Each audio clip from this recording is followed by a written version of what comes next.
당신이 힘들다는 걸 알아요. 아픔이 너무 많다는 것도 위로하길 원해요. 감싸주고 싶어요. 당신은 하나님의 사람인 것을.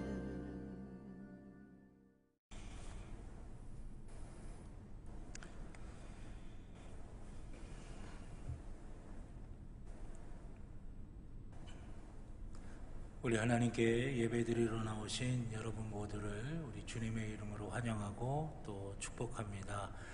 우리 하나님께 예배드리시기 전에 앞뒤 좌우에 계신 분들과 주님의 이름으로 사랑하고 존경하고 축복합니다 하시면서 사랑의 인사 먼저 나누도록 하겠습니다. 주님의 이름으로 사랑하고 존경하고 축복합니다.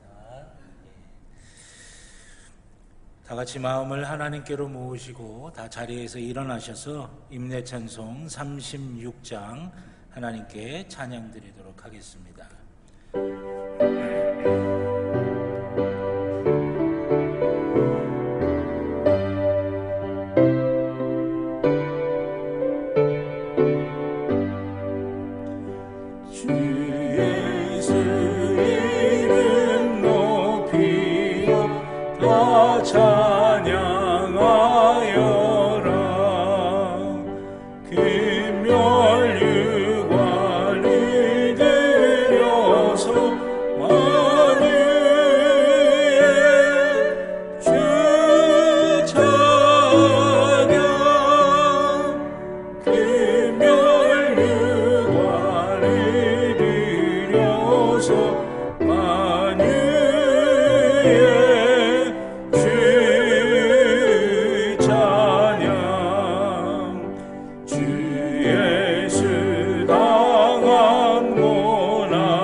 새 노래로 여호와께 노래하라.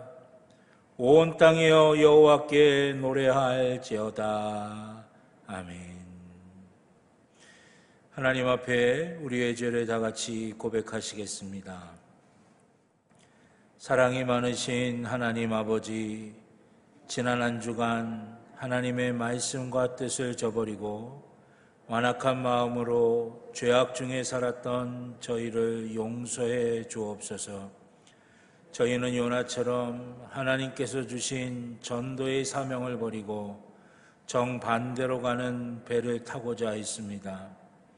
집을 나간 탕자처럼 하나님의 곁을 떠나 허랑방탕하며 귀하고 소중했던 믿음의 유업들을 허비하며 지냈습니다. 그 결과로 우리의 삶에 오늘과 같은 고통이 찾아왔으나 저희는 아직도 완악한 마음을 버리지 못하고 하나님께 돌아가기를 미루고 있었습니다. 저희의 결심만 가지고는 주님께로 나아가지도 못하겠사오니 주님께서 친히 다가오셔서 모든 죄를 용서해 주옵소서. 예수님의 이름으로 기도드립니다. 아멘. 지난 한 주간 우리의 모든 개인적인 죄를 주님 앞에 참회하며 회개의 기도를 드리겠습니다.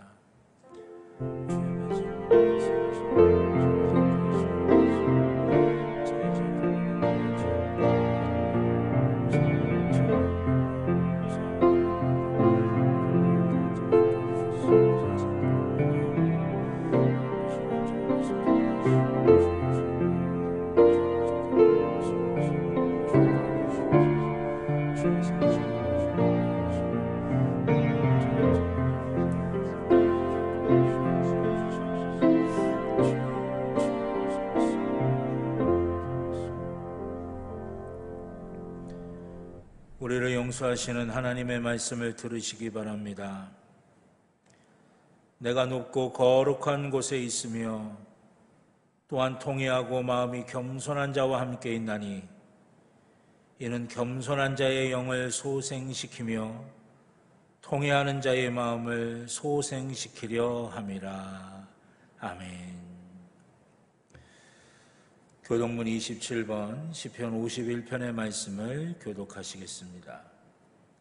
교독문 27번 시편 51편의 말씀을 교독하시겠습니다. 하나님이여 주의 인자를 따라 내게 은혜를 베푸시며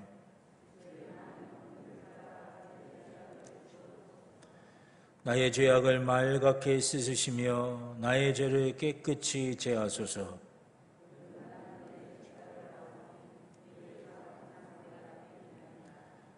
내가 주께만 범죄하여 주의 목전의 악을 행하였사오니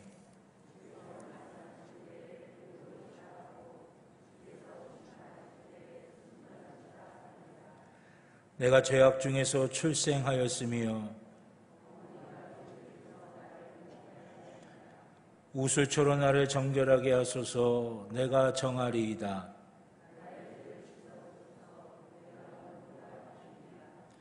하나님이여 내 속에 정한 마음을 창조하시고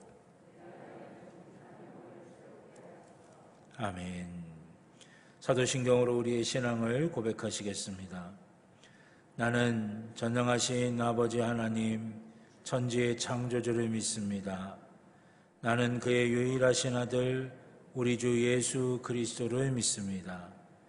그는 성령으로 잉태되어 동정녀 마리아에게서 나시고 본디오 빌라도에게 고난을 받아 십자가에 못 박혀 죽으시고 장사된 지 사흘 만에 죽은 자 가운데서 다시 살아나셨으며 하늘에 오르시어 전능하신 아버지 하나님 우편에 앉아 계시다가 거기로부터 살아있는 자와 죽은 자를 심판하러 오십니다.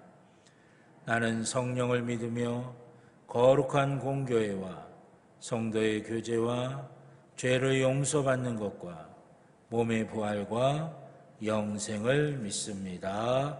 아멘.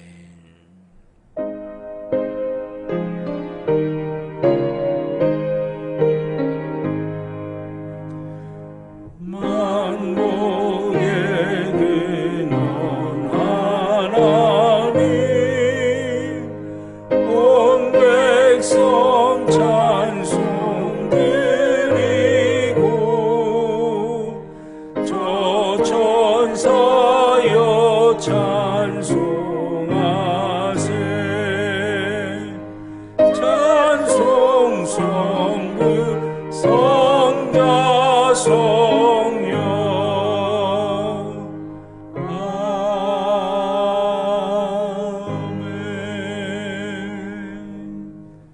앉아 주시기 바랍니다. 이용대 장로님 기도하시겠습니다.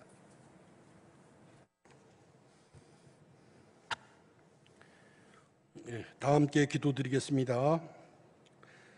사랑과 은혜가 풍성하신 하나님 아버지, 오늘도 저희들에게 거룩한 성일을 허락하여 주셨지만 여전히 지속되는 코로나19로 인하여 어려운 가운데서도 우리나라 고유 명절인 추석 명절을 온 가족이 예전처럼 모일 수는 없었지만 가족과 함께 모여서 행복한 시간을 보내게 하시고 이 시간 주님의 은혜로 교회에 모여서 예배드릴 수 있도록 인도하여 주신 주님의 은혜에 감사와 영광을 드립니다. 우리가 이 세상 살아가면서 때로는 우리들을 힘들게 하고 어렵게 하는 것들도 있지만은 이 또한 주님께서 해결해 줄 것을 믿고 주님의 약속의 말씀을 의지하여 우리들의 믿음이 주님께 더 나아가게 하시고 주님께서 예비하신 선하신 계획에 순종할 수 있는 귀한 복을 허락하여 주시옵소서. 때로는 저희의 오만과 어리석음을 주님의 강하신 성령으로 치유하여 주셔서 이 시간 예배하는 우리 모두의 삶이 주님께 드리는 귀한 예배가 되게 하여 주시기를 원합니다. 저희들 신앙생활 하면서 실족할 때도 있습니다. 죄와 허탄한 것에 매여 주님의 자녀된 모습을 잊어버리고 사는 저희들을 불쌍히 여겨 주셔서 주님께서 맡겨주신 일들을 잘 감당하는 우리 모두가 되게 하여 주시옵소서. 이 시간 육신의 질병으로 힘들어하는 형제 자매들 위에도 주님의 십자가의 보혈로 깨끗하게 치유하여 주시옵고 물질, 자녀, 우리들을 힘들게 하는 모든 것들 또 인간의 힘으로는 풀리지 않는 모든 것들을 주님의 은혜로 풀리고 열리는 놀라운 은혜가 이 시간 예배하는 우리 모든 성도님들에게 임하기를 기도합니다. 이 시간 예배를 돕는 귀한 손길들 위에도 주님 축복하여 주셔서 섬김의 은혜가 더욱 넘쳐나게 하여 주시기를 원합니다. 이 시간 하나님 말씀 전하실 담임 목사님 영육간에 강건케 하여 주셔서 이 시간 하나님 말씀 전하실 때에 이 시간 예배드리는 우리 모든 성도님들의 심령이 말씀의 은혜로 더욱 주님을 닮아가는 귀한 은혜의 시간으로 주님 축복하여 주셨기를 기도드리며 우리 모두를 죄악 가운데서 구원하여 주신 예수님의 이름으로 감사기도 드립니다. 아멘.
주신 하나님의 말씀은 신약성경 요한복음 12장 1절부터 8절까지의 말씀입니다.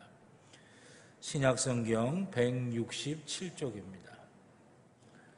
신약성경 167쪽 요한복음 12장 1절부터 8절까지의 말씀입니다.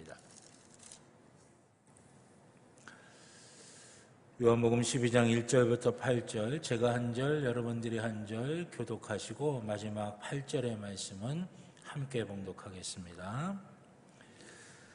6월절 엿새 전에 예수께서 베다니에 이르시니 이곳은 예수께서 죽은 자 가운데서 살리신 나사로가 있는 곳이라.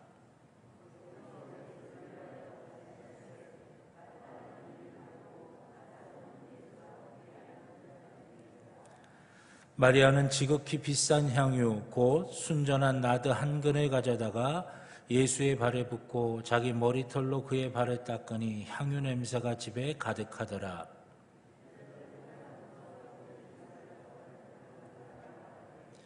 이 향유를 어찌하여 300데나리온에 팔아 가난한 자들에게 주지 아니하였느냐 하니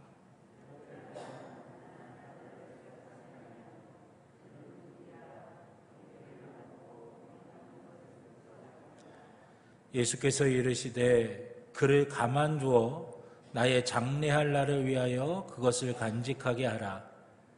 가난한 자들은 항상 너희와 함께 있거니와 나는 항상 있지 아니하리라 하시니라. 아멘. 기도드리겠습니다. 사랑과 은혜의 아버지 하나님, 주의 사랑하는 자녀들이 주님 앞에 모여 주님께 예배를 드립니다.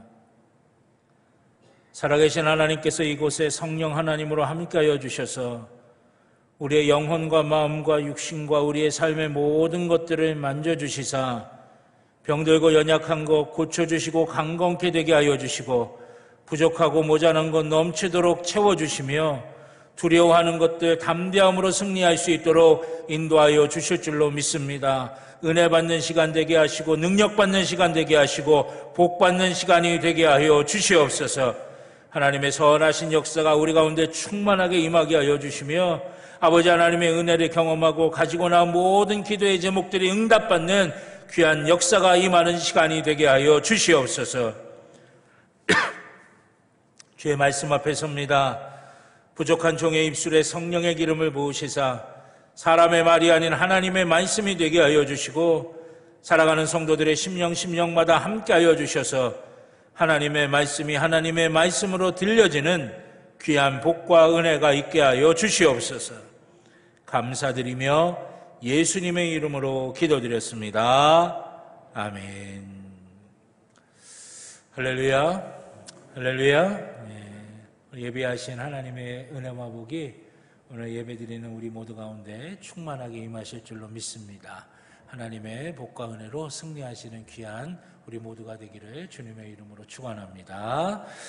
가슴에 손을 대고 함께 고백하시겠습니다. 나는 하나님의 복입니다. 아멘. 내가 가는 길은 복된 길이요 내가 앉는 자리는 복된 자리입니다. 아멘. 예배는 회복입니다. 예배는 능력입니다. 예배는 축복입니다. 아멘. 하나님께서 우리의 예배 가운데 함께 하시고 회복과 능력과 축복으로 역사해 주실 줄로 믿습니다. 오늘 요한복음 12장 1절부터 8절의 말씀을 가지고 초라한 자신을 넘어서라고 하는 제목으로 예비하신 은혜를 함께 나누고자 합니다. 부어주시는 은혜 놓치지 않고 다 받아 승리하시는 역사가 있기를 우리 주님의 이름으로 축원합니다. 예수님께서는 우리 성경의 말씀을 통해 우리에게 많은 말씀들을 주셨어요. 근데 그 예수님께서 우리에게 주신 그 말씀들 중에는 때로는 우리가 생각할 때 앞뒤가 맞지 않는 것 같은 그런 말씀도 있고요. 잘 이해가 되지 않고 납득이 되지 않는 그런 말씀도 있어요. 쉽게 말씀드리면 이게 진짜 우리의 삶에 적용해서 이게 될 수 있을까 생각되는 그런 말씀들이 있다라고 하는 것입니다. 예를 들면 이거죠. 높이 올라가고 싶은 사람은 낮게 처하라. 낮은 데서 가서 섬겨라. 그렇게 말씀하시고요. 섬김을 받고자 한다면 섬기는 자리에 있어라. 그렇게 말씀하시기도 하셨어요. 또 마태복음 16장 25절에 보면 살고자 하는 자는 죽을 것이요 죽고자 하는 자는 살 것이다 라고 그렇게까지도 말씀을 하고 계세요. 그러니까 우리가 언뜻 생각할 때 이게 앞뒤가 맞지가 않는 것 같고 우리의 어떤 그런 사고방식으로는 잘 이해가 되지 않는 그런 내용의 말씀이 우리에게 들려질 때도 있다라고 하는 것입니다. 그런데 여러분, 우리 기독교의 정수는, 우리 기독교의 핵심은 바로 주님께서 이렇게 언뜻 우리가 보기에 납득이 되지 않고 앞뒤가 안 맞는 것 같은 그런 말씀 속에 담겨져 있다라고 하는 것을 우리가 바로 알 수 있어야 된다라고 하는 것입니다. 내가 한없이 밑으로 내려갈 때 우리 하나님의 손으로 나를 붙드셔서 하나님이 나를 올려주시는 것, 이게 바로 우리 기독교 신앙의 믿음인 것이에요. 내가 나를 포기하고 나를 죽이려 할 때 하나님께서는 나를 온전케 하시고 나를 살리시는 역사를 내게 베풀어 주신다고 하는 것이 바로 우리 기독교 신앙의 믿음이라고 하는 것입니다. 마치 주님께서 십자가에서 수치를 당하시고 멸시를 당하시고 고통을 당하시면서 십자가에 달려 죽으셨어요. 언뜻 보기에는 실패한 것 같아요. 언뜻 보기에는 이거는 진 거예요. 소망이 없어 보입니다. 그러나 여러분, 주님의 그 십자가를 통해서 온 인류가 구원함을 받을 수 있는 길이 열릴 뿐더러 주님께서는 사망의 권세를 깨트리시고 이기시면서 부활의 능력으로 결국은 그 모든 것들을 뒤집어서 승리하시는 것을 우리에게 보여주고 계시다라고 하는 것입니다. 그렇기에 우리 주님께서 우리에게 말씀하시는 언뜻 우리가 생각할 때 앞뒤가 안 맞고 잘 납득이 안 되는 것 같은 그 말씀 속에 담긴 우리 주님의 뜻을 우리가 잘 분별해서 우리 기독교의 정수, 기독교의 능력, 기독교의 핵심을 우리가 잃지 않고 온전히 붙잡는 우리 모두가 되기를 주님의 이름으로 축원합니다. 한없이 밑으로 내려가는 것 같지만 결국은 올림을 받는 사건, 손해를 보며 의미 없는 땀방울을 흘리는 것 같지만 결국은 기쁨으로 단을 거두게 되는 승리가 임하는 사건, 내가 참으로 못나고 부족하고 모자란 것 같아 보이지만 오히려 그래서 나를 더 사랑하시고 그래서 내게 더 은혜를 베푸시고 그래서 나를 포기하지 않으시는 그 주님의 놀라운 은혜와 사랑이 내 가운데 있다라고 하는 것, 바로 그 놀라운 은혜, 우리 주님의 놀라운 사랑, 우리에게 주시는 그 승리의 역사가 저와 여러분 모두 가운데 있기를 주님의 이름으로 축원합니다. 저는 오늘 한 여인의 이야기를 통해서 방금 제가 말씀드린 그런 기독교의 진리의 모습을 다시 한번 확인해 보고자 합니다. 예수님께서 살으셨던 이스라엘 지역, 고대 중동의 지역은 그 당시뿐만이 아니라 그 이전부터 여성들에게 대해서 많은 불이익이 있었던 그런 시기였습니다. 불이익이라고 보다는 오히려 탄압을 당하고 박해를 당하고 무시를 당했던 그런 모습이었죠.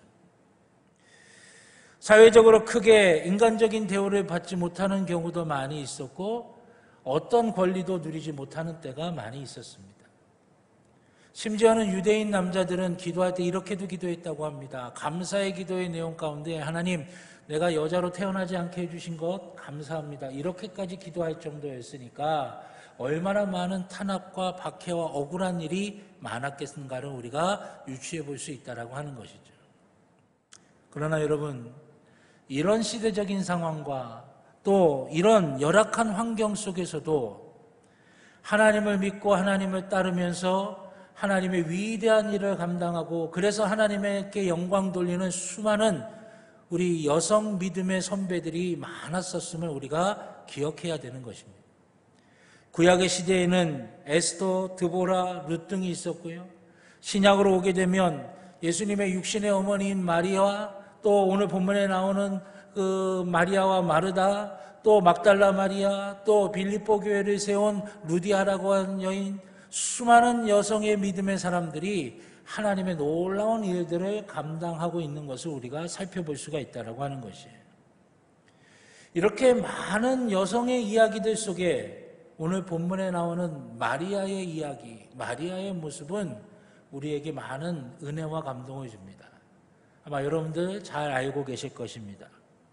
6월절 엿새 전, 즉 우리 주님께서 예루살렘에 들어가시기 바로 전날 우리 주님이 베단이라고 하는 곳에 머무셨습니다.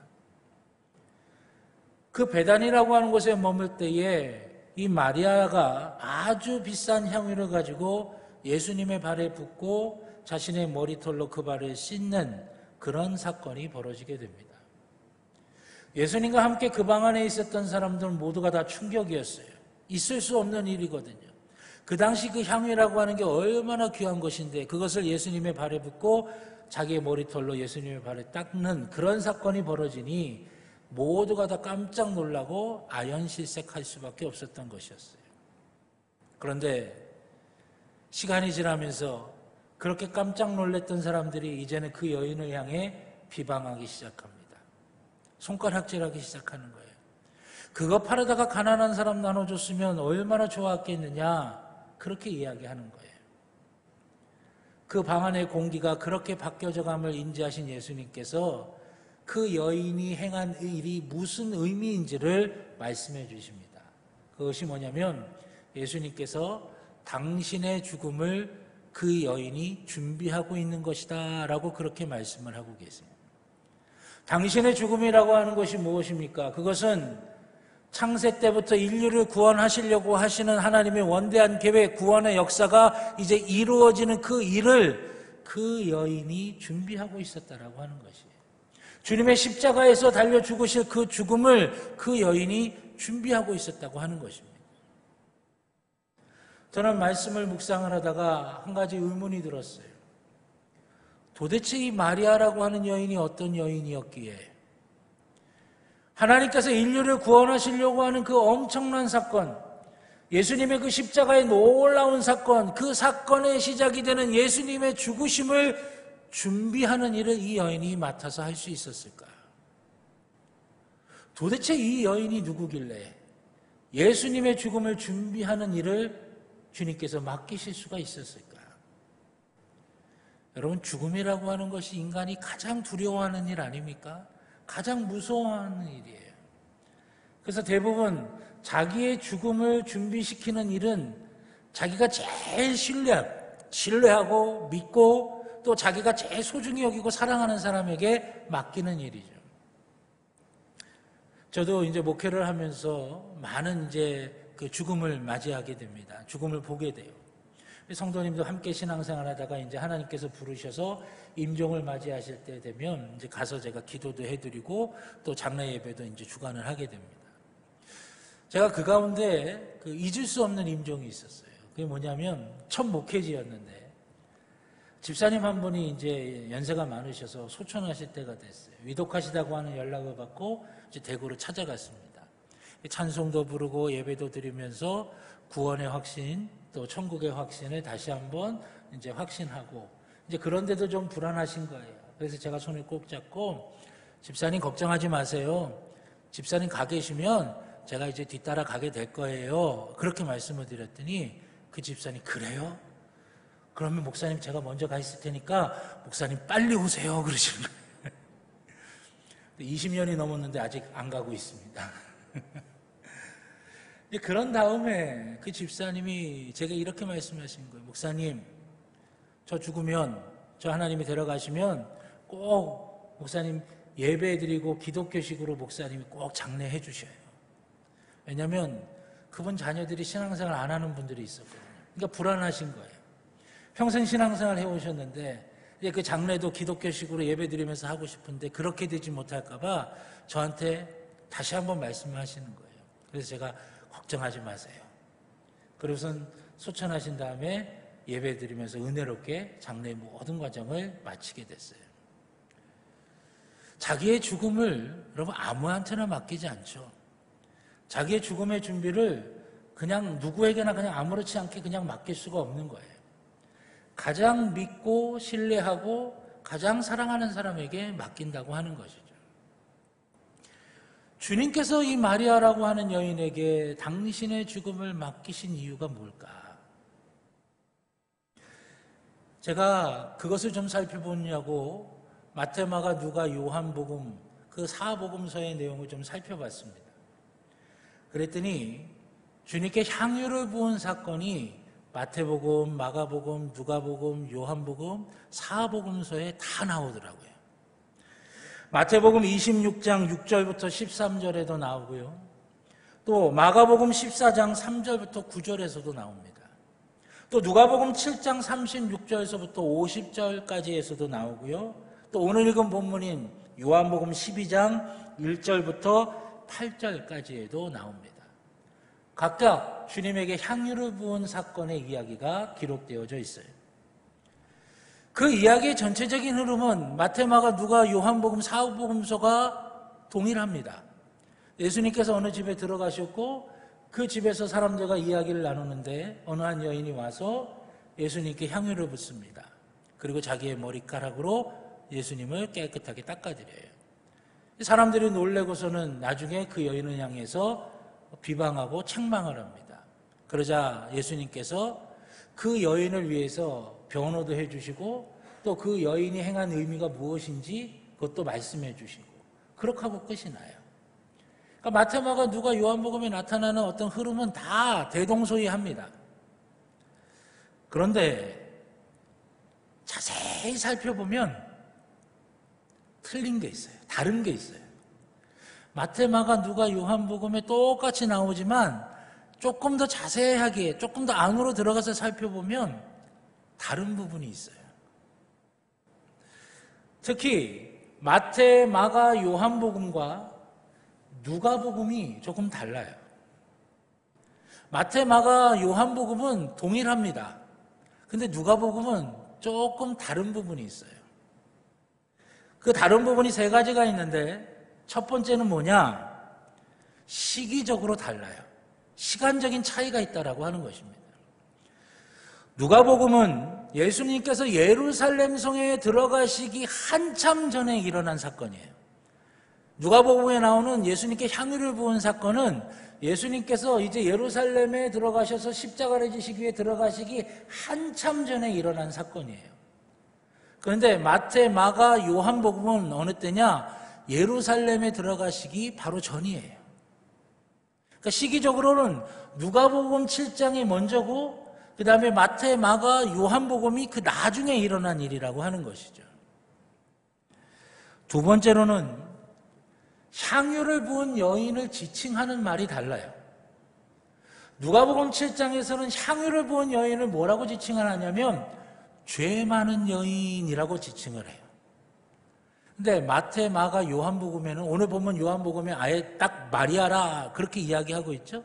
마리아라고 이야기하고 있어요. 근데 마태, 마가복음에 보면 마리아라고 하는 단어는 없지만 정황 중에 그 지금 나사로의 그 형제 중에 마리아라고 하는 것이죠. 그러니까 마리아라고 하는 것이 나타나고 있다라고 하는 것이에요. 그래서 향유를 부은 여인이 누가복음 7장에는 죄 많은 여인이라고 나타나고 있고 마태, 마가, 요한복음에는 마리아다라고 그렇게 표현이 되고 있어요. 이게 다른 겁니다. 세 번째는 뭐가 다르느냐? 사람들이 그 여인을 비방하고 책망할 때 그 여인을 변호하시면서 우리 주님이 하신 말씀의 내용이 달라요. 누가복음에는 주님이 뭐라고 말씀하셨냐면 이 여인의 죄가 사하여졌노라 그렇게 말씀하세요. 그런데 마태복음, 마가복음, 요한복음에는 뭐라고 말씀하시냐면 이 여인이 나의 죽음을 준비하고 있다 그렇게 말씀하고 있는 거예요. 전체적인 흐름은 비슷한데 내용으로 들어가서 디테일하게 세부적인 모습을 보게 되면 이 세 가지의 차이가 있다라고 하는 거죠. 마태복음 7장이 먼저고 누가복음 7장이 먼저고 마태, 마가, 요한복음이 나중에 일어난 일이고 누가복음 7장에 나오는 것은 죄 많은 여인이고 마태, 마가, 요한에 나오는 것은 마리아라고 하는 여인이고 또 예수님께서 그 여인을 변호해 주시는 내용도 누가복음과 마태, 마가, 요한복음이 다르다라고 하는 것입니다. 이런 것을 총 정리해서 한번 생각을 해보면 이런 겁니다. 복음서에 의하면 예수님께서는 향유를 부으심 받은 것은 두 번에 있었던 일이다라고 하는 것이죠.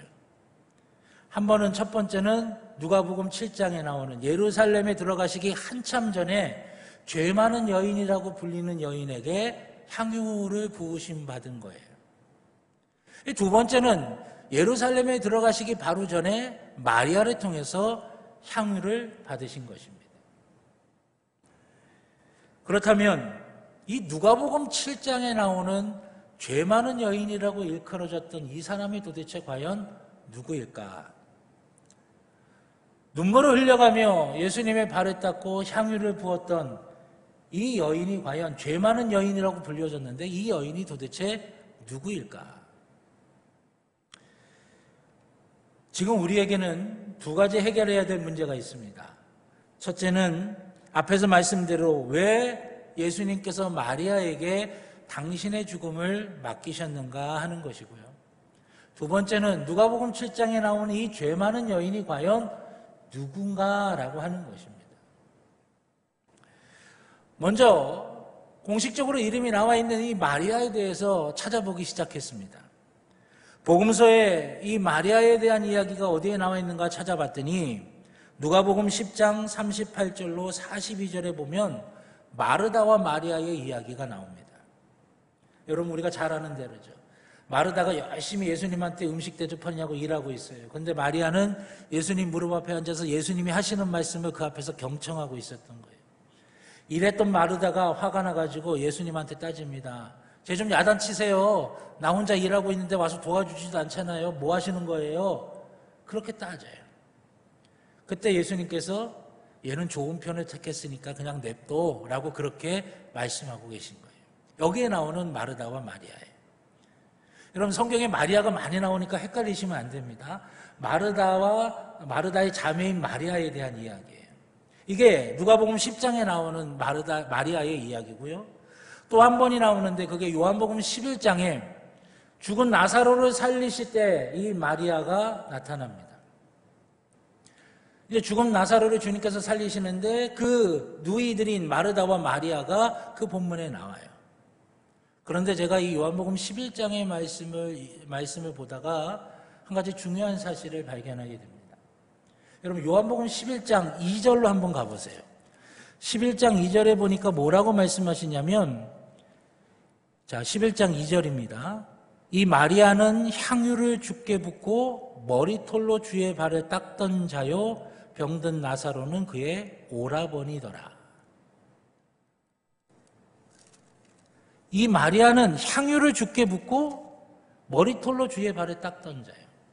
오늘 읽은 요한복음 12장에 마리아가 주님께 향유를 부어요. 근데 요한복음 그 앞에 있는 요한복음 11장에 가보니까 그 마리아를 소개하는데 그 마리아를 뭐라고 소개하냐면 요한복음 12장에 향유를 붓기 전에 이미 한 번 더 이전에 주님에게 향유를 부었던 여인이라고 하는 것이에요.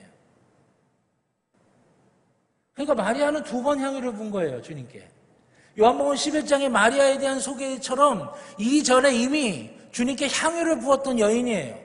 그리고 요한복음 12장에 또 주님께 향유를 부은 거죠.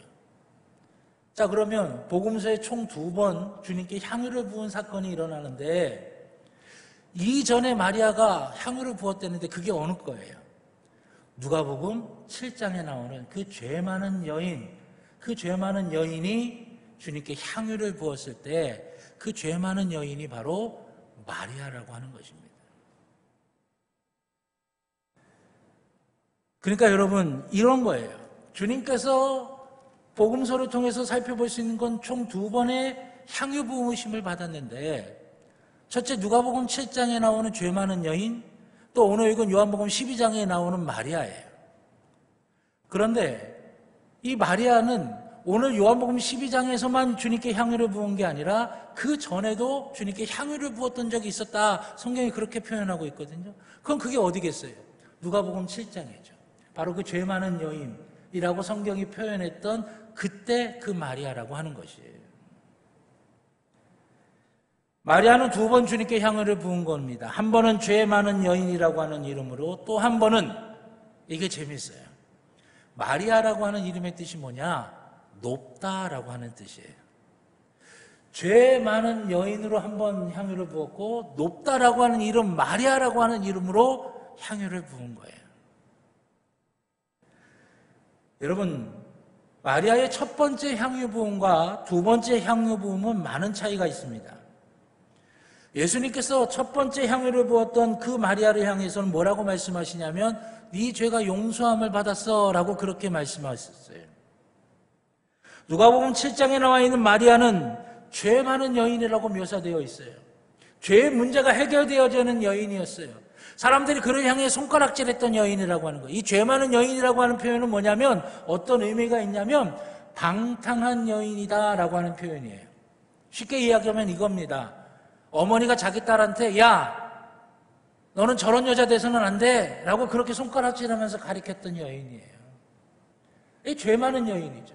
이 죄의 문제가 해결함 받아야 됐던 여인이라고 하는 것입니다. 이런 이 마리아가 죄 많은 여인이 주님께 나아가는 거예요. 근데 여러분 이게 쉬운 일이 아니에요. 여러분 우리가 요즘이야 뭐 마음만 먹으면 언제든지 교회 와서 예배 드릴 수 있고 언제든지 내가 주님을 찾을 수 있고 그렇잖아요. 이 얼마나 복인 줄 여러분들 기억하셔야 돼요. 그런데 그 당시 이 마리아에겐 이게 쉬운 게 아니죠. 그 당시 예수님은요 많은 사람들의 인기를 먹고 정말 위대한 사도다라고 위대한 선지자다라고 사람들이 주님이 하나님이 보낸 메시아다라고 해서 수많은 사람들이 구름대처럼 주님을 따르고 있었던 그때였는데 보세요. 야, 너 저 같은 사람 되면 안 돼. 어머니가 딸한테 그렇게 이야기한 그 마리아가 주님을 향해 나오는 거 사람들이 그냥 내비뒀을까요? 야, 내가 가면 나한테 돌 던지지 않을까? 손가락질 하지 않을까? 나보고 욕하지 않을까? 마리아가요, 이게 쉽지 않은 일이에요. 그런데 이 마리아가 주님께 나와왔다는 거예요. 왜 그랬을까요? 두 가지 이유예요. 첫째는 자신의 죄의 문제를 해결함 받아야 되겠다라고 하는 열망이 있었던 거예요. 내가 죄인이라고 하는 사실을 깨달은 거죠. 내가 이 죄의 문제를 해결하지 않으면 안 된다라고 하는 그 간절함이 마리아에게 생긴 거죠. 근데 아무리 찾아봐도 나로서는, 내 힘으로서는, 내 능력으로서는 이걸 해결할 수가 없는 거예요. 여러분, 우리 믿음의 출발은 바로 여기에 있습니다. 내가 죄인이라고 하는 사실을 깨닫는 게 우리 믿음, 우리의 신앙의 출발이라고 하는 것이죠. 나는 왜 괜찮아? 나는 위로와 난 그래도 저 사람보단 나아. 내가 비교해서 생각해보면 그래도 난 이렇게 하잖아. 난 괜찮아. 여러분, 우리의 마음에 진짜 믿음이 들어갈 수가 없어요. 내가 죄인이라고 하는 걸 처절하게 깨닫는 것, 이게 우리가 주님께 나아가는 첫 번째 발걸음이라고 하는 것이에요. 내가 죄인이라고 하는 걸 깨달을 수 있는 것, 그게 은혜라고 하는 것이죠. 이걸 존 웨슬리 목사님은 선행하시는 은혜라고 그렇게 표현을 하고 있어요. 내가 죄를 깨달을 수 있게끔, 내가 죄인이라고 하는 사실을 발견할 수 있게끔, 내 가운데 죄가 있다라고 하는 것을 알 수 있게끔 하는 거예요. 여러분, 이게 은혜라고 하는 것이에요. 이 은혜가 있어야 우리의 믿음이 생기게 된다라고 하는 것이죠. 지금 마리아는 지금 그거예요. 내가 죄가 있는데 죄가 보이는 거예요. 근데 나를 보면 도저히 내가 이 죄의 문제를 해결할 수가 없어요. 내 능력으로, 내 공로로, 내 행위로, 내 의지로 이 죄의 문제가 해결되지 않는 거예요.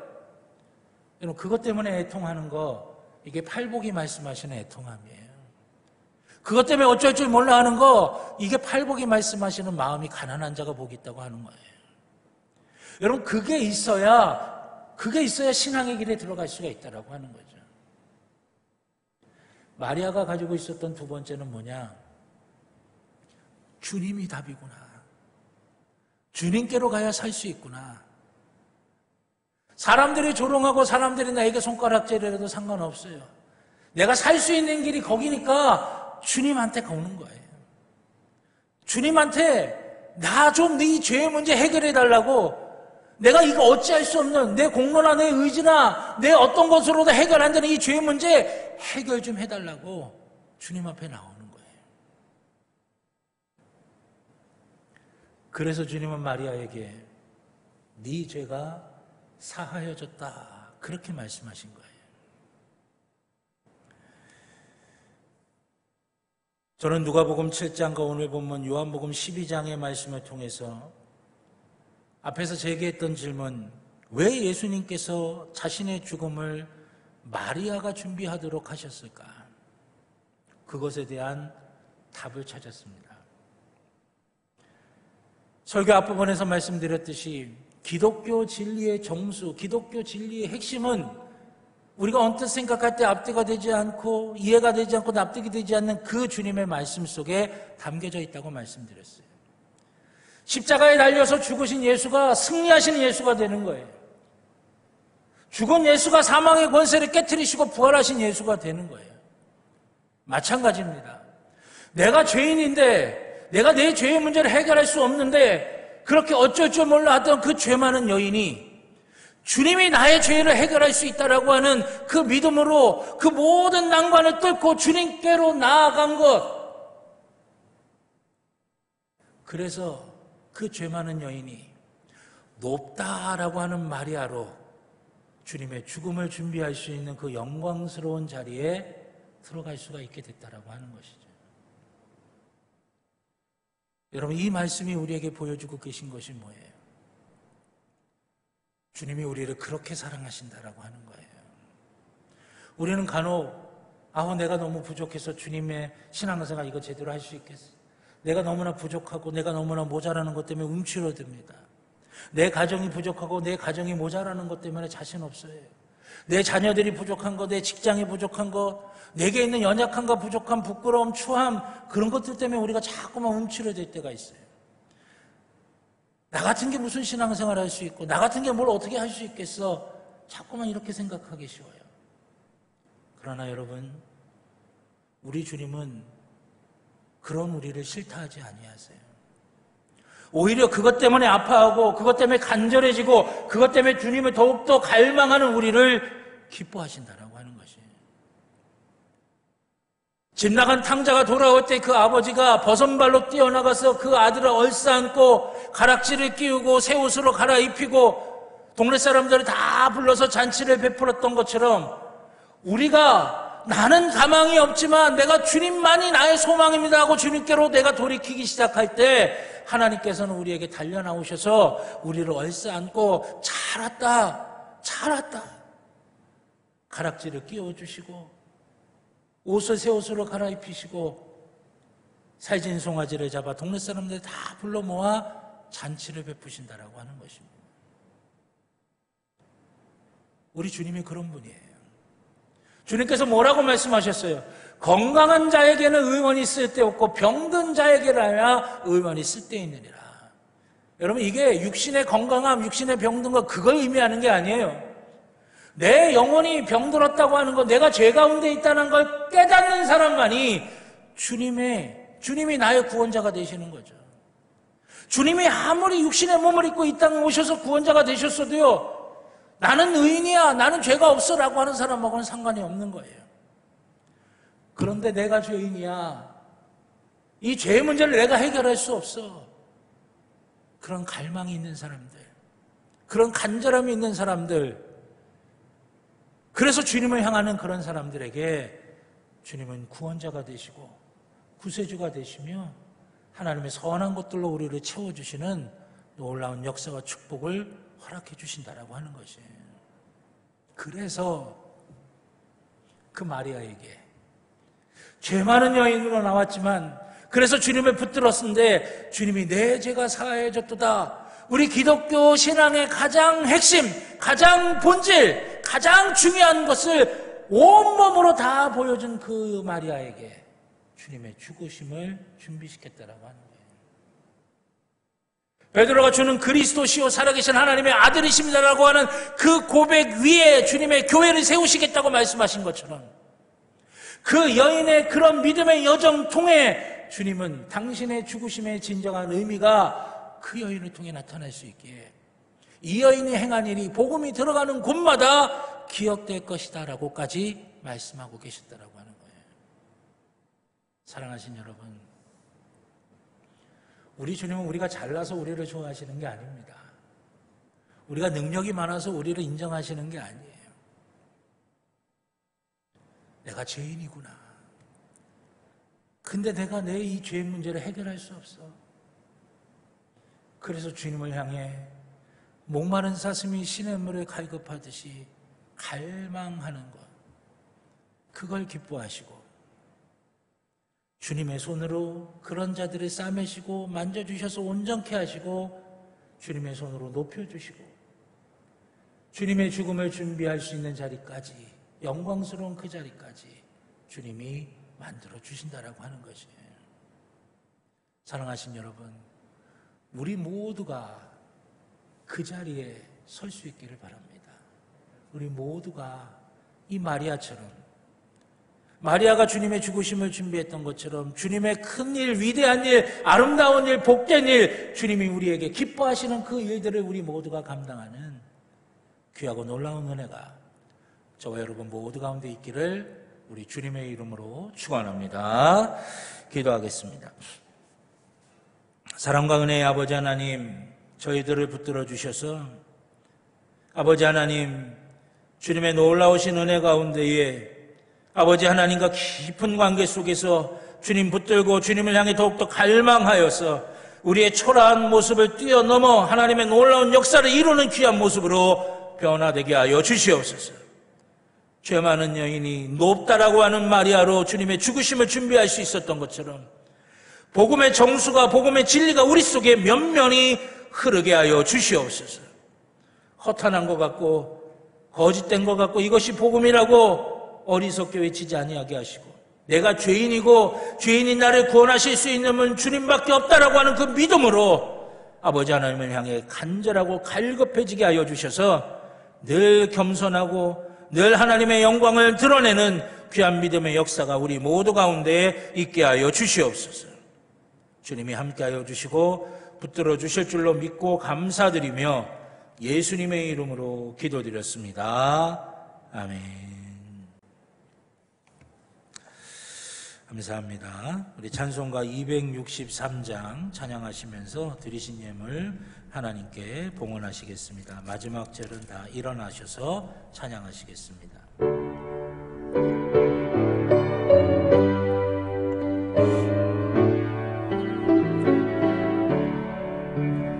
이 세상 몸하고 나비로 약하나 내 기도 힘쓰며 긴 본능 없겠네. 주의 은혜로 계속 받아서 비와 같이 붉은 죄 눈같이 희겠네. 주님의 권능은 한없이 크오니 돌 같은 내 마음 곧 녹여주소서. 주의 은혜로 대속받아서 비와 같이 붉은 죄 눈같이 희겠네.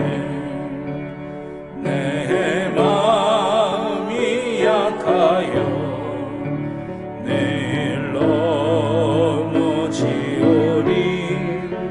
주 예수 힘주사 굳세게 하소서. 주의 은혜로 대속받아서 비와 같이 붉은 죄 눈같이 희겠네. 죄사함 받으는 새 사람 되어서 주 앞에 서는 나 내 자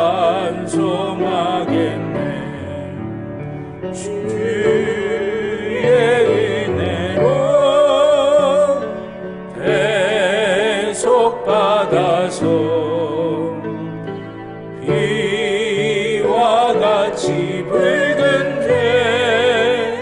죄는 같이 희겠네. 아멘. 자리에 앉아주시기 바랍니다. 드리신 예물을 위해 기도드리겠습니다. 모든 것이 하나님의 은혜로 됐고 모든 것이 주께서 허락하셨기에 내게 주어진 것이라고 하는 그 믿음 가지고 주님을 향해 사랑하는 마음으로 주님께 예배드리는 시간에 정성껏 준비한 예물 주님 앞에 드립니다. 우리의 중심을 보신다고 말씀하셨습니다. 주님, 우리의 중심을 보시는 주님 앞에 부끄럽지 않은 예물인 줄 믿사오니 우리 주님 하나하나 다 받으시고 흠양하시며 축복하여 주시옵소서. 더할 나위 없이 좋게 만들어 주시고 더할 나위 없이 감사하게 만들어 주시며 우리 주님의 부유하심과 풍성하심이 우리 가운데 그대로 임해서 늘 모자람이 없이 넉넉한 삶을 살게 하여 주시옵소서. 평안하게 하시고 기쁘게 하시고 감사하게 하시며 강건하게 하여 주시옵소서. 예물이 쓰여지는 곳을 기억하여 주셔서 어두운 곳에 빛이 되게 하여 주시고 눈물이 있는 곳에 위로가 되게 하시며 다툼이 있는 곳에 화해와 일치가 되게 하여 주시옵소서. 하나님의 뜻을 이루는 하나님 나라 세워가는 데에 귀하게 쓰임받게 하여 주시옵소서. 주의 사랑하는 자녀들을 축복하여 주실 줄로 믿고 감사드리며 예수님의 이름으로 기도드렸습니다. 아멘. 감사합니다. 교회 소식 몇 가지 말씀드리겠습니다. 주보 교회 소식란을 참조해 주시기를 바라겠습니다. 예배당에서는 개인 방역과 교회에서 진행하는 방역 지침에 철저히 따라 주시기를 바라겠고요. 방역 지침에 따른 예배 안내 주보에 나와 있습니다. 여러분들이 확인해 주시기를 바라겠습니다. 오늘 오후 예배 사회는 심호순 권사님이시고 기도는 윤문자 권사님이십니다. 다음 주 오후 예배 사회는 이상희 장로님이시고 기도는 김옥순 집사님이십니다. 저희 교회가 이제 올해 2월에 예배당 건축 빚을 다 상환을 하고 이제 우리 교회 창립일이면서 또 올해 주일인 10월 10날 봉헌 예배 겸 또 창립 111주년 기념 감사 예배를 이제 드립니다. 코로나 때문에 외부 손님들을 초청하지 못하고 이제 11시 3부 11시 예배 때 우리가 함께 드리는데요. 대신 외부에서 축하 영상이라든지 여러 가지 것들을 준비를 했습니다. 그래서 예배를 드리게 될 텐데 제가 바라기는 우리가 이 건물만 봉헌한다고 되는 게 아니에요. 진짜 중요한 것은 이 건물 안에서 예배드리는 우리가 하나님께서 받으실 만한 믿음이 있어야 된다. 저는 그렇게 생각을 합니다. 그래서 내적인 교회가 더 건강하게 세워져야 되겠죠. 여러분 유럽에 가보신 분들 알 거예요. 화려하고 웅장하고 크게 지은 예배당 건물 관광지 밖에는 이제는 안 돼요. 왜 그렇습니까? 그 안에서 예배드리던 사람들이 하나님께서 받으실 만한 모습으로 하나님께 드려지지 못했기 때문에 결국은 건물밖에 남지 않게 된 거예요. 저는 우리 교회가 외적인 예배당 건물도 봉헌을 하지만 우리도 하나님 앞에 예배드리는 우리도 온전하게 봉헌하는 그런 귀한 봉헌 예배가 됐으면 좋겠습니다. 그래서 기도하시면서 준비하시면서 좀 하나님 나를 하나님 앞에 드립니다 라고 하는 믿음으로 우리가 봉헌 예배를 잘 맞이하시면 더욱더 큰 은혜가 될 줄로 믿습니다. 그래서 외적으로도 내적으로도 튼튼하고 건강하게 세워져가는 우리 평창제일교회가 되시기를 우리 주님의 이름으로 부탁드리겠습니다. 2021년도 성경 일독학교 4번째 41일 구약 통독훈련 시가서 부분이 은혜 가운데 잘 맞춰지게 됐습니다. 이제 남겨진 이제 예언서 부분이 있죠. 예언서 부분 가운데도 미리 읽은 부분이 있는데 남겨진 부분 이 예언서 부분만 읽으면 신약에서부터 시작해서 구약까지 모든 하나님의 말씀을 이제 일독을 하게 됩니다. 우리 신앙이 말씀 위에 서서 좌로나 우로나 치우치지 않고 하나님 중심으로 든든하게 서가는 그런 믿음의 모습이 되시기를 바라겠고요. 2021년도 하반기 40일 특별 새벽 기도회가 이제 내일서부터 시작이 됩니다. 내일서부터 11월 11일 목요일까지 주일을 제외한 40일 동안 시작이 됩니다. 지난 추석 연휴 동안 이제 특별 새벽 예배 말씀을 이제 연휴 기간 내내 준비를 했어요. 말씀을 준비하면서 기도했습니다. 하나님, 우리 성도님들이 이번 특별 새벽 기도회를 통해서 하나님의 보화를 캐내고 누리는 삶이 되게 해달라고요. 우리 성도님들 각자에게 하나님께서 보화를 준비해 주셨는데 그거 잃어버리고 찾지 못하는 그런 인생이 아니라 그걸 찾고 캐내고 누리는 복된 인생이 되게 해달라고 기도하면서 말씀을 준비했습니다. 40일 동안 우리가 기도하면서 하나님께서 내게 주신 그 보화를 캐내고 누리는 귀한 모습이 되시기를 주님의 이름으로 축원합니다. 맘투맘 엄마의 마음 열기 하반기 과정 매주 화요일 저녁 7시 반에 줌으로 진행이 됩니다. 기도해 주시고요. 평창지방 장로회 제2차 개사회가 10월 2일 토요일 오전 11시에 주진교회에서 있습니다. 또 주보에는 나와 있지 않지만 지역사회협력부 회의가 오늘 오후 1시에 소예배실에서 있습니다. 우리 지역사회협력부원들은 오후 1시까지 소예배실로 모여주시기를 바라겠고요. 이번 주 재단미화는 홍진청 권사님, 안승자 권사님 가정에서 범사에 감사의 제목으로 헌물하셨습니다. 귀한 가정을 위해서 기도해 주시기를 부탁드리겠습니다. 우리 옆에 있는 분들하고 한 번 더 인사하실까요? 한 주간도 승리하시길 바랍니다 하시면서요. 승리하시길 바랍니다. 우리 다 같이 자리에서 일어나셔서 파송의 찬송 주님 말씀하시면 함께 찬양하시겠습니다.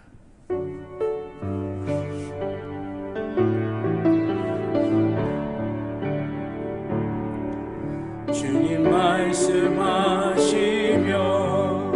내가 나아가리라. 주님 뜻이 아니면 내가 멈춰서리다. 나의 가고 서는 곳 주님 뜻에 있으니 오 주님 나를 이끄소서.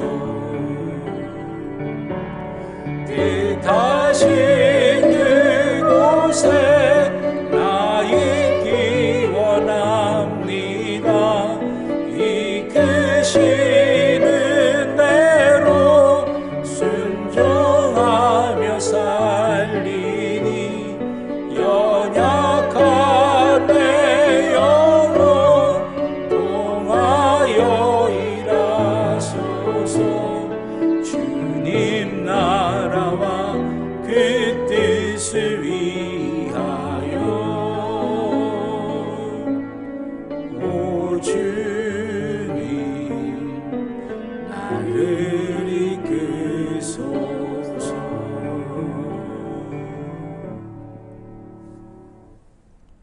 이제는 우리 주 예수 그리스도의 구원의 은혜와 하나님 아버지의 무한하신 사랑하심과 성령님의 감화, 감동, 인도하여 주시는 귀한 은총이 주의 사랑하는 자녀들의 머리 위에, 그 가정 위에, 그 일터 위에, 살아가는 모든 삶의 길들 위에 이제로부터 영원토록 함께하여 주시옵기를 간절히 축원하옵나이다. 아멘.